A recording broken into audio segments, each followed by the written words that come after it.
Assalamualaikum warahmatullahi wabarakatuh. Perkenalkan nama saya Natasha Pratiwi dengan NIM 211021175 dari kelompok Lab V2. Kali ini saya akan menjelaskan tentang asistensi lab activity patologi anatomi mengenai kasus 3. Oke, kasus 3 yang saya dapatkan ini dijelaskan bahwa ada seorang laki-laki berusia 47 tahun bekerja sebagai tukang bangunan, mengeluh di wajahnya itu ada lesi yang menggaung dengan tepi meninggi dan ada ulkus. Nah, dari hasil mikroskopis ini ditemukan adanya tampilan khas berupa pulau-pulau tumor yang tersusun tepinya seperti palisade.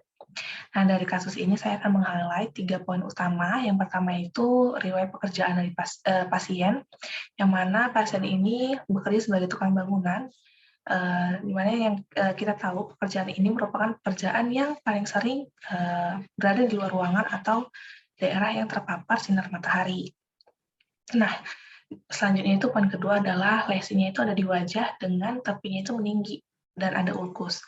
Nah, lesi ini merupakan lesi yang mirip dengan ciri-ciri dari lesi karsinoma sel basal. Nah, selanjutnya ini yang paling utama adalah hasil mikroskopisnya ditemukan tampilan khas berupa pulau-pulau tumor yang tersusun tepinya itu seperti palisade. Nah, ini tuh sudah sangat menjelaskan bahwa pasien ini menderita yang namanya karsinoma sel basal.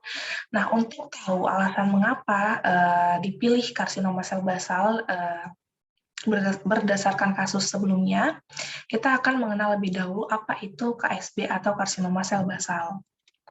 Jadi definisinya ini merupakan neoplasma ganas yang menyerang lapisan basal epidermis dan yang paling banyak ditemukan pada manusia. Nah, neoplasma ganas ini umumnya pertumbuhannya lambat dan juga jarang bermetastasis, namun dapat menyebabkan destruktif pada jaringan sekitarnya.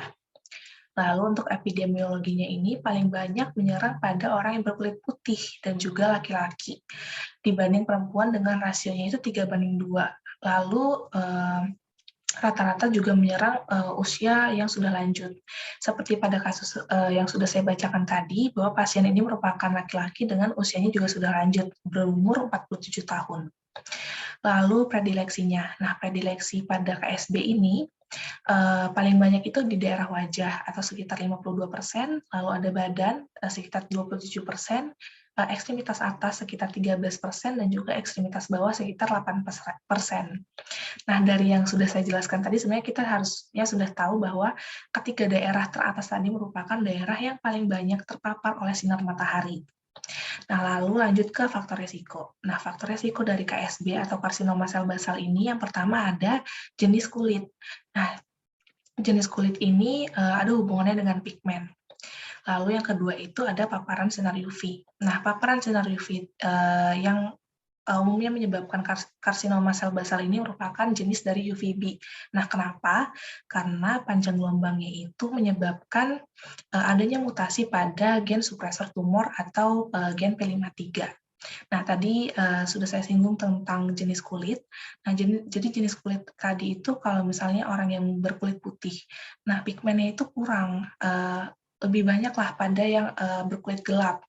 Nah, karena kurang, maka pigmen ini seakan-akan sebagai pelindung dari kulit. Jadi karena kurang, sinar UV itu akan mudah masuk ke dalam lapisan kulit yang lebih dalam, sehingga menyebabkan teraktivasinya keganasan dari karsinoma sel basal ini.